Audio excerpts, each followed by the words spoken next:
City Trial is the fan-favorite game mode of Kirby Air Ride. And of course, I have to agree. For me, I find City Trial to be so fascinating due to the depth it carries when you try to break it all down.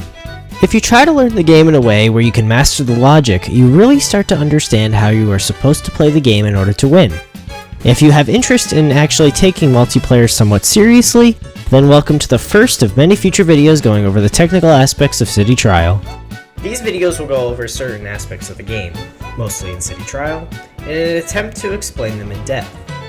Today's video will be one of those, and in this video we will be talking about arguably the most important one. I will be talking about stats. What do I mean by stats? Well, what I don't mean is stat collection. That's a topic for another video. In other words, this is not a video about how to collect the most stats, but this video is more for understanding the technical aspects for something like net play and competitive. And more important than stat collection is arguably the understanding and application.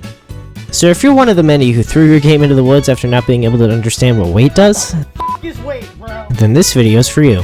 In this video, I will be talking about all 9 stats, how they work, the way to apply them, how much you should get, what you should target, and how they vary between stars.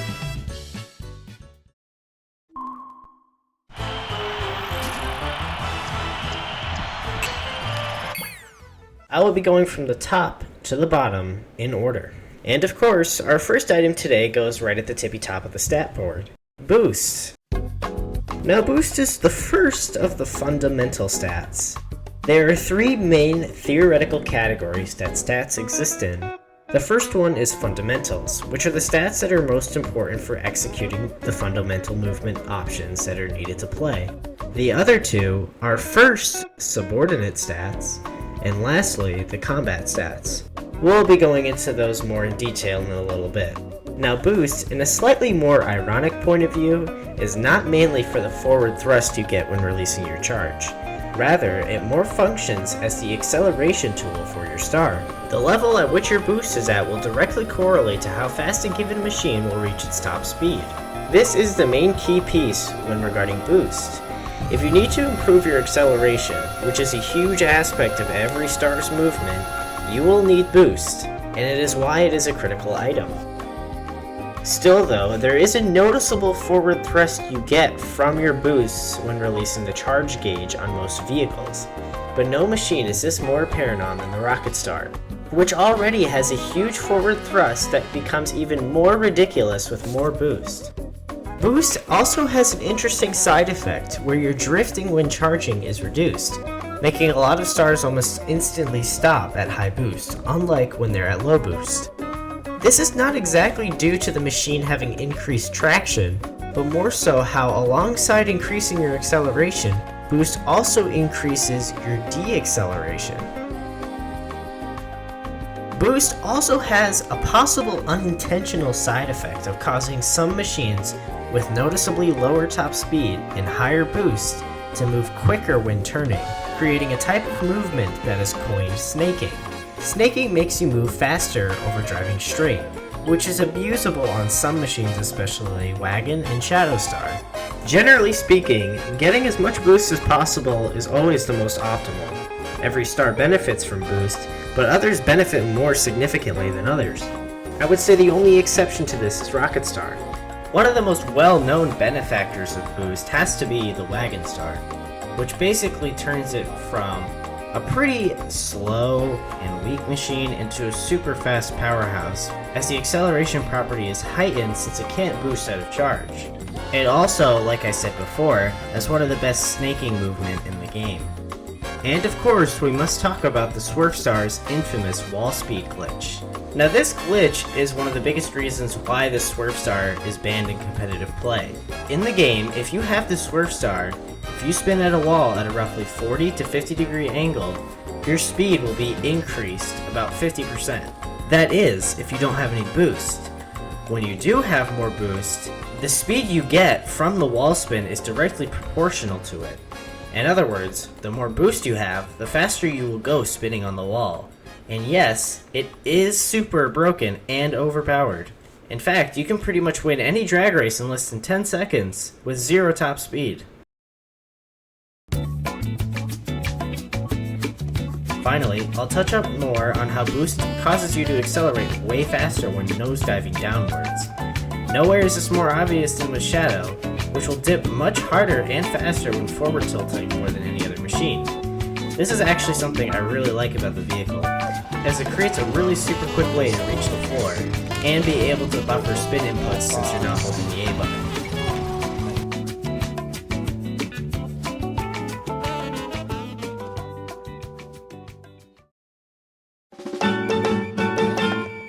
Okay, so here's the thing about top speed. Anyone in the know will tell you that top speed is the most fun and valuable stat in the game. If you have paid close attention to any tournaments, you will likely notice that top speed tends to be the highest stat collected, and the most prioritized stat.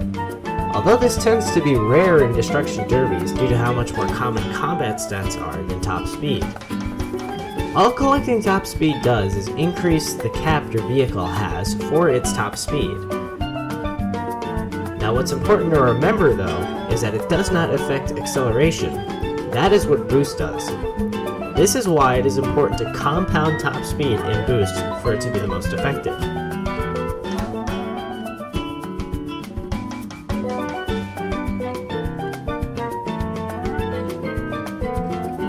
In the air, however, most vehicles have a very high acceleration, and so if you have a high top speed count but low boost, being in the air is always significantly better for greatly using your maximum potential top speed. The reason top speed is so important is because it essentially improves your abilities in all areas. Better and faster movement, increased rate of stat collection, and at the same time, it aids your combat abilities, allowing for faster movement to aid in better potential defense and much better offensive pressure, especially when speed compounds with other offensive metrics for total damage done. And of course, because the stadium modes benefit to a large degree on how fast you are moving, it generally means you will just be more likely to win in any case you have more top speed, especially considering over half of the stadium modes are races. Now, some vehicles do benefit more or less from top speed, the latter most glaringly being apparent with Formula and Bulkstar, the two most unanimously agreed upon worst vehicles in the game for competitive play. Taking a look at the Formula, this is what it looks like at 0 top speed. Not too bad, but compare that to the Formula at max top speed. Yeah, that is not good. And on the Bulk, it is way worse. It only gains like 8 miles per hour from 0 to 18 top speed. So given all this, it is essential, in order to succeed competitively, to be able to understand that top speed is always going to be at the top of the priority list compared to any other stat in the game. As I've gone over, it basically just makes every vehicle so much better. Almost all of them. Now let's talk about turn for a bit. Now turn is much more simple because it really is what is implied by the name. Turn makes you turn better when turning the control stick. The aspects about turn really just boil down to just being able to manage it with each machine, as most machines do fine with near max turn, but there needs to be a bit of a balancing act with top speed and boost. What I mean by this is you usually will need more turn with the more top speed you carry. It will allow you to make movements a lot easier and will maximize the benefits of going your top speed. If you have low top speed, having a lot of turn can sometimes make things awkward. Additionally, you'll often slow down from the excessive turning speed that low boost and top speed can't catch up to. All the machines follow the same logic of how you should balance your turn and speed. But there is one major idea to keep in mind, however. Turn not only affects your raw ability to turn, but also the speed at which you turn when you're pivoting in place, or in other words, charging in place. Turn affects these speeds independently, so the turning speeds of raw turning and pivot turning is machine dependent. The two most important machines in the game that this is important for is the Turbo and Swerve Star especially, as your movement as a whole depends on how well you can micromanage these turns. But across the board, how much turn you get is really wide open, but it's one of the few you have to be conscientious about when collecting, as collecting too much early on or too little too late can have drastic effects on your overall movement options throughout the game. Also, I will quickly just mention that the Wheelie Bike and Rex Wheelie definitely need turn to be viable. Otherwise, if you don't have any turn, there's really no sense in using them, as they basically are uncontrollable. Alright, let's talk about charge. Now, charge is arguably the most useless stat in the game. The only application of charging in the game is the ability to boost out of charge. I generally see the use of this boosting tool as a way to start an acceleration period just a little bit faster. I also see it used for the fact that you are in a very strong state when this boost out of charge is active. The boost out of charge does more damage because, as I mentioned with top speed, your speed compounds with your offensive ability, which equates to total damage output, meaning you will break things harder, and it is also a very strong way to attack another player. Easily the most valuable part of it. These benefits might make you question why I would call it useless. I think a better word for this stat would be that it is the least beneficial. Every stat in the game is helpful, but in relation to all other stats, it has the least amount of benefits. To explain further, most vehicles in the game already have a decently fast base charge, meaning you will only need 5 to have a completely optimal charge count. There are a few big exceptions to this, however. The Rocket Star famously has a very slow charge, but the boost out of charge is essentially the most overpowered one in the game, and it's not even a little bit close. In fact, it's so not close that, to put it into perspective, because of this one tool the Rocket Star has, I'd argue it puts it from a D tier vehicle to a solid A tier. This aspect alone is honestly the biggest reason you should ever collect charge in the first place, just in case you end up finding a Rocket Star. Because having that charge with that Rocket Star makes it so good. You will often see that 90% of the kills the Rocket Star gets is during its boost out of charge, just because of how strong it is. There are 2 vehicles in the game that utilize something called charge-based acceleration. These are Hydra and Bulkstar. These 2 vehicles can only move when charge is in the meter past a certain point, which means being able to charge fast is useful. This is the first of the 2 subordinate stats, basically the 2 stats in the game that you will have the least amount of priority over. And the second one happens to follow it up. Glide under most circumstances is generally a valuable stat. Having good aerial mobility helps a lot in stat collection, as well as having general movement options, as being able to use the air well in the game is extremely powerful.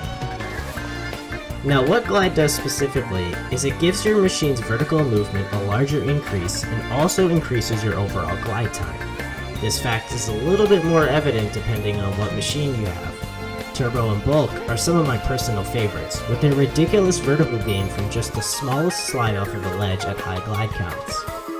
Every vehicle, however, is affected by this vertical gain, in addition to the glide time I already mentioned. Some vehicles do not benefit from glide though. In fact, the wheelies are broken, being neutered by a programming error, seemingly having to do with the fact that when starting a game of City Trial, your stats are set at -2, whereas in the Stadium mode, they are not like this. This seems to cause an issue with the wheelies, where having a difference in the base glide causes them to freeze in the air most of the time, and it is impossible to get this mobility no matter what your stats spread looks like. There is one key detail to consider, however, and I will talk about this more in depth later, but your current weight is a factor that goes into your ability to glide. An artificial way that was crafted in order to give yourself a buff in gliding abilities was to make you actually lighter. In competitive, or even in just general play, this is a bad thing, since even in single player, it becomes harder to break things. This causes glide to function more as a weakness in terms of the strength side of your star, whilst at the same time, greatly increasing your movement options and control. So generally speaking, this makes it so it is mostly up to what the player values for choosing whether or not to get more glide or none at all. In the current competitive rule set, gliding stadiums are disabled, which makes glide not useful for stadium play, which greatly detracts from its optimality. I personally will always lean on the side of the movement options being very valuable, especially on the off chance you need the ability to glide away in like a low HP fighting situation, or when the UFO shows up, for example. So I can't ever recommend not getting it. However, I would also argue that getting more than 7 or 8 glide is leaning towards the unwise category, as most, if not all movement options can be completed with this glide count, but it also heavily depends on what machine you're using. I can't go over every single one, so like I said, having between 6, 7, or 8 glide is usually safe between almost every vehicle, except of course like the wheelies and the wagon and the formula, like I mentioned before. Now it's time to talk about weight. Now weight is by far the most involved stat boost in the game. There's a lot that goes into this stat that are all side effects of the programming of the game. Weight in of itself is quite self-explanatory. All weight does is increase how heavy your machine is. Makes sense, right? But what does this exactly mean? What happens when you get heavier? Well, quite a few good things happen. Weight directly affects how much RAM power you give. What this means is that it becomes easier to break breakable objects, which include boxes, which being able to break boxes in one hit is very useful for efficient stat collection. In addition to this, you also give more damage to players via RAM damage, which is important to distinct on its own versus damage from quick spins or copy abilities. Another thing weight does is actually increase top speed. Yes, weight does in fact increase your top speed. This increase in top speed is quite small, however, in comparison to the actual top speed stat. But this does mean, in combination with other stuff, it also has a slight top speed stat added onto it, which means the best stat in the game is incorporated into this item, albeit again to a small degree. Finally, weight also increases your defense. Again, it's not to a very high degree, but there is a noticeable difference in your defensive capabilities when you have more weight. You might start to think why we don't consider weight to be the best item in the game. There are two flaws that weight has. The biggest one is how it cuts your gliding abilities, like I mentioned when I talked about glide. The heavier you are, the harder it is to glide. In competitive city trial, this used to be more of a problem when gliding stadiums were enabled, but this problem with weight was a big reason we removed the stadiums so the stat wouldn't become unviable. In addition to this, weight also has some bizarre effects on the wheelies, in that they struggle to turn better when they have increased weight. This is less of an issue on the bike and wrecks due to them already being shit. But, on the wheelie scooter, this does carry some cause for concern. But overall, the benefits definitely outweigh the negatives, and it can be argued that weight is the second or third best stat in the game. Okay, so I'll quickly go over the last 3 stats in the game, because they all are pretty much the same in their logic and simplicity. Offense, first off, is merely the damage you give to another player from your weapon, copy ability, or quick spin. And, in the game, there is a certain threshold of damage you need to receive in order to drop items. Offense will increase your ability to hit this threshold. You often see this with the mic ability due to it dealing more damage the closer you are to it, so you usually want to hit somebody with mic as close to them as possible to deal maximum damage and surpass this threshold. In doing so, you can often drain items out of them. Now defense is merely the ability to tank hits and receive less damage. It does function as a way to increase the threshold necessary in order to drop items, and of course, if you get hit by something that deals knockback, defense aids in you not receiving as much knockback. But other than that, there is really nothing else to it. It is quite self-explanatory. And finally, of course, HP, which increases your HP bar, as most of you know. And that really is it. One key idea though through all these items is the base stat the vehicle carries with it. This is the most important thing to consider across the entirety of every machine in the game. Let me explain.